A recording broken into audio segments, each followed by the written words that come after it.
Any policy takes its own time to shape and evolve according to its stated goals. While initiatives like Atmanirbhar Bharat PLI scheme started to furnish results within months, there are also examples like special economic zones which have not achieved their full potential. So it's time for a change. Hi and welcome to TFI English, the national socio-political analysis arm of the TFI Media Group. I'm your host Tejasvi Malhotra, and if you haven't subscribed to the TFI English channel yet, please hit the subscribe button and press the bell icon to receive all the latest updates. Coming back to the story in this video, I'm here to tell you about the nitty and gritty of proposed changes in SEZ. It is an unsaid rule that capital investments and their outcomes follow specific cycles. If it does not provide result in one cycle, it does not mean that the investments have failed. We wait for few more before tinkering with the structure. 17 years have been too long to be patient with SEZ. The new Desh framework is going to bring in fundamental changes in SEZ.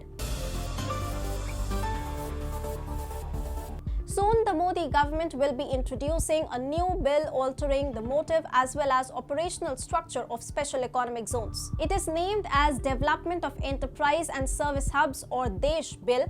Desh Bill goes way beyond promoting exports, and if passed, the Act will allow companies operating in SEZ to boost domestic manufacturing, leading to more job creation. It is not that earlier companies could not sell in the domestic market, but their exports were statutorily required to be more than their domestic sales.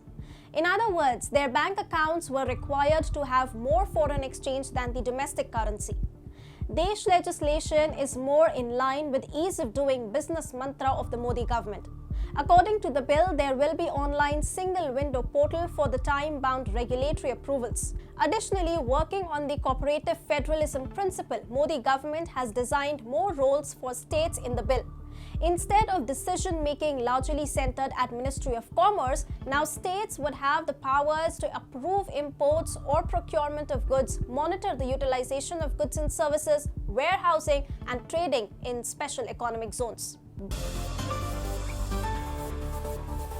Desh Bill is the much-needed change necessitated by the evolving consumption pattern all around the world. SEZs were quickly becoming outdated. SEZ Act was passed in 2005 by the Manmohan Singh government, and it came into force in 2006. The Act was mainly aimed towards boosting India's exports. For the purpose, the Act provided various regulatory exemptions to the businesses established in these zones. SEZ units can procure goods duty-free for development, operation and maintenance of the units. To boost exports, government exempts companies from paying income taxes on the export revenues for first 5 years. For the next 5 years, they are needed to pay only half of the statutory requirement. They have exemptions from the GST as well as minimum alternate tax as well. Moreover, companies are availed land at cheaper rates. Even electricity duty is exempted at some places. To facilitate all these processes, custom officers are appointed by the government. Naturally, if you are provided higher incentives, the expectations will be high.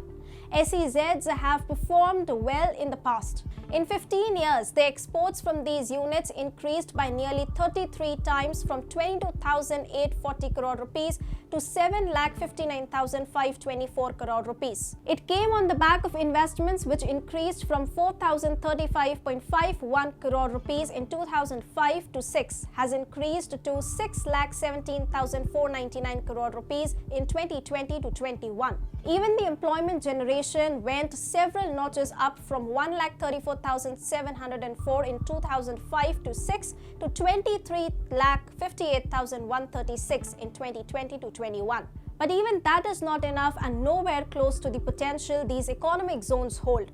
For instance, total 425 units have been approved by the government. Ideally, they should all have been running till now. Unfortunately, and also due to decreasing enthusiasm, only 376 have been notified, out of which 111 are not even operational. Various free trade agreements have also played a key role in the downfall of SEZs.